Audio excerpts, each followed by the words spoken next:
안녕하십니까. 면접과 합격TV 알렉스상무입니다. 이번 영상 주제는 최종 면접 지원자들 전원 탈락 왜? 라는 주제를 가지고 말씀드리고자 합니다. 자, 최근에 모 중견기업 신입사원 채용 최종 면접에서 4명이 이제 최종 후보자가 올라갔는데 이제 1명을 뽑는 건데 모두 탈락했다고 합니다. 모두.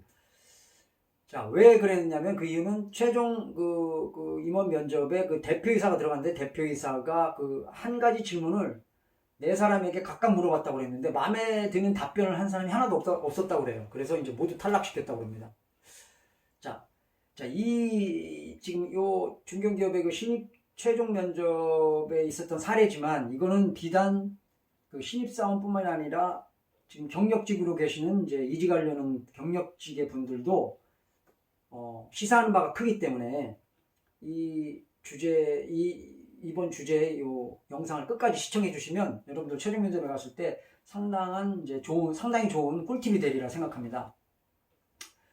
자, 특히 그 신입직을 채용하는 경우에는 그 여러모로 역량이 좀 출중한 사람들을 찾아내서 해당 팀에 이제 배치시키는 목적이죠. 자, 학교도 괜찮고, 어학도 좀 뛰어나고, 전체 성적도 좀 괜찮은 편이고, 커뮤니케이션 능력도 좋고, 이런 등등의 이제 실력 있는 인재를 찾아내서 그 채용하는 것이 이제 기업의 큰 과제입니다. 자, 과거에는 70년대, 80년대, 90년대까지만 해도 그 면접에 들어가기 전에 필기시험이라는 걸 봤습니다. 필기시험이 이제 일반 상식, 윤리 이런 이제 필기시험을 봤는데, 그런 시험을 보는 이유는 이제 상식적인 지식도 풍부하고 이제 윤리적 도덕적인 문제가 없는 사람들을 채용하기 위해서 이제 그런 필기시험을 이제 봤던 것인데, 이제 그렇게 과목을 합격한 사람들이 면접에 올라가서 이제 지금처럼 면접을 막 예리하게 보지는 않았죠. 근데 요즘은 이제 일반 상식이나 이런 윤리 이런 과목들, 필기 과목들이 없어진 지가 오래됐고, 자, 그럼으로써 요즘은 도입된 것이 이제 기업체에서 그 인성검사나 인적성검사를 많이 하게 되죠. 자, 그렇더라도 최종 면접에서는 이제 임원 면접관들, 즉 경영진들이 질문을 구체적으로 다 하기를 원합니다. 그러니까 그 인성검사를 받고 실무 면접을 보고 올라왔더라도 이 사람이 정말로 우리에 맞는 인재상인가, 앞으로 진짜로 지혜로운 인재, 실력 있는 인재로서 이제 커갈 수 있는 이제 그런 직원이 될 수 있는가, 이런 걸 엿보기 위해서 어려운 돌출 질문, 압박 질문 이런 걸 던지게 되는 것입니다. 그래서 예전보다도 질문이 더 예리해졌다고 해요.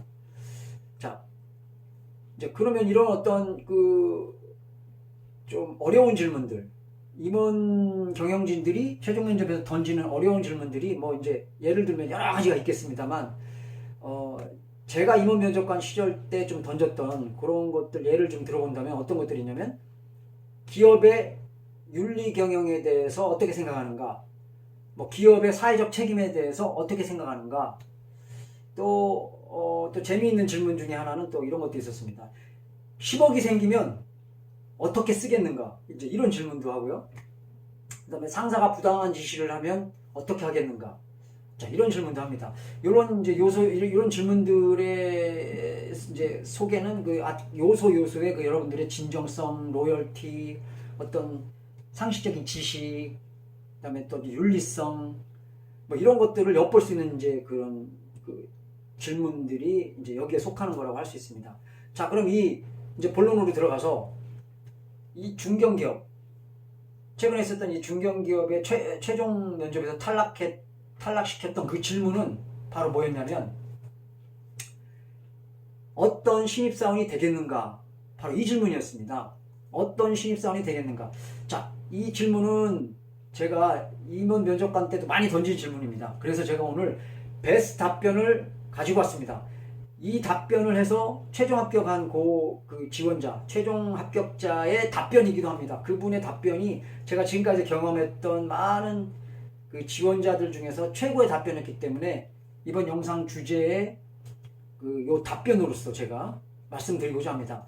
자, 이 질문은 어떤 신입사원이 되겠는가, 이 질문은 비단 신입사원들만 해당되는 건 아닙니다. 만약에 경력직인 경우는 이걸 어떻게 물어보냐면, 향후 어떤 리더가 되겠는가, 이렇게 바꿔서 물어봐요. 그래서 굉장히 중요한 질문이라고 할 수 있습니다. 어떤 신입사원이 되겠는가? 자, 이렇게 물어봤을 때 10중 8구 대부분이 어떠한 대답들을 하냐면요. 제가 그 예를 좀 가지고 왔습니다. 주로 어떤 대답을 하냐면 선배와 동료를 먼저 생각하는, 선배와 동료를 먼저 생각하는 신입사원이 되겠다. 뭐 이렇게 답변하는, 이제 좀 밋밋하죠? 이렇게 답변하는 경우도 있어요. 아, 그럼 선배와 동료를 나중에 생각하면, 누가 모르잖아요. 애매한 이제 답변입니다. 그리고 또 어떤 분은 미소를 잃지 않는, 그러니까 미소를 잃지 않는 얼굴의 소유자가 되겠습니다. 웃는 얼굴의 소유자가 되겠습니다. 이렇게 답변하는 사람이 있어요. 그럼 이제 임원들은, 아이고, 상사한테 한번 깨져보면, 저 미소가 아마 그, 환한 얼굴로 바뀔 거다. 이렇게 생각을 할 수도 있어요. 그러니까 좀 밋밋한 답변입니다. 그리고 또 어떤 답변이 있냐면, 굳은 일 마다하지 않는 신입사원이 되겠다. 자, 굳은 일 마다하지 않는 신입사원이 되겠다. 자, 그러면은 이것도 좀 밋밋한데요. 야근 며칠 하면 굳은 일 서로 안 한다고 할 겁니다. 이렇게 생각해요. 그러니까 참 매력이 없는 이제 답변이죠. 뭔가 좀 믿음이 안 가는 답변들입니다. 자, 이렇게 하면 대표이사가 지금 이렇게 대답을 했다면 이게 그러니까 채용할 마음이, 합격시킬 마음이 확 들겠습니까? 안 들겠습니까? 밋밋하게 답변을 하면 합격시킬 마음이 사라집니다. 자, 그런데 여기에서 그러니까 이제 우리가 신의 한 수와 같은 답변 막 이런 것들이 막 나오는데 뭐 그런 완전 고차원적인 건 아니더라도 여러분들이 평소에 그런 어떤 질문들 혹은 그런 이제 여러 가지 그 요소가 작용하는 그런 질문들을 한번 머릿속에 그려보고 메모도 좀 해보고 준비를 좀 해가는 사람들이 그런 답변을 잘 이렇게 융통성 있게 해서 합격하는 경우가 많습니다. 그래서 굉장히 중요한 건데요. 자, 어떤 그 신입사원이 되겠는가? 자, 최고의 답변 이제 합격 사례로 말씀드릴게요. 자, 제가 아까 말씀드렸던 마음에 쏙 들게 답변을 해서 이제 임원 면접관들이 모두 좋아해서 이제 그 답변한 그 지원자, 최종 그 후보자를 합격시킨 이 답변이 뭐였냐면, 저는 팀에 필요한 손과 발이 되어 시간을 절약하게 해주는 절약형 인재가 되겠습니다. 절약형 인재? 그럼 이제 물어보는 거예요. 절약형 인재? 그게 뭐지? 이렇게 물어봐요.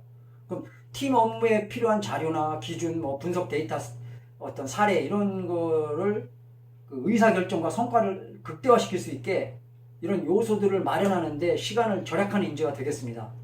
이렇게 해야 프로젝트를 정확하고 빠르게 수행할 수 있는 뛰어난 실무자가 된다고 생각합니다. 자, 이렇게 답변을 한 거예요. 절약형 인재이면서 어떻게 뛰어난 실무자가 되는가에 대한 그 과정을 그대로 짧게 답변을 했는데, 와, 이거에 이제 제가 지금까지 물어봤던 어떤 신입사원이 되겠는가라고 물어봤을 때 나온 답변 중에 가장 완벽한 답변이라고 생각을 해서 제가 이제 이 질문에 대한 답변을 이제 찾아가지고 좀 왔습니다. 이제 사례로 여러분들에게 말씀드리는 겁니다. 정말 감칠맛 나고 매력적인 답변이 아닐 수 없습니다. 자, 임원 면접관들의 머릿속에는 자, 이런 답변을 하면 그래, 이 친구 한번 채용해보자. 그래서 한번 지켜보자. 한번 인재로 키워보자. 이런 어떤 심리가 작용하게 돼요. 그래서 이제 점수를 채점표에 왕창 주게 되는 겁니다. 그리고 커멘트란에도 이 친구 합격시키면 좋겠다고 씁니다. 뭐 확실한 거죠. 전에 올린 제가 영상에도 그 최종 면접 채점 방식을 알면 합격하지 않을 수 없다라는 주제로 제가 이제 말씀드린 게 있는데요. 그 영상을 한번 찾아보면 오늘 이 영상과 일맥상통하는 게 있을 겁니다. 그래서 한번 참고해 보시면 여러분들 최종 면접에 아주 좋은 그런 꿀팁이 될 거라고 확신합니다. 자, 도움이 되셨다면 좋아요, 구독 부탁드리면서 다음 영상에 또 뵙도록 하겠습니다. 시청해 주셔서 감사합니다. 주니컴 추루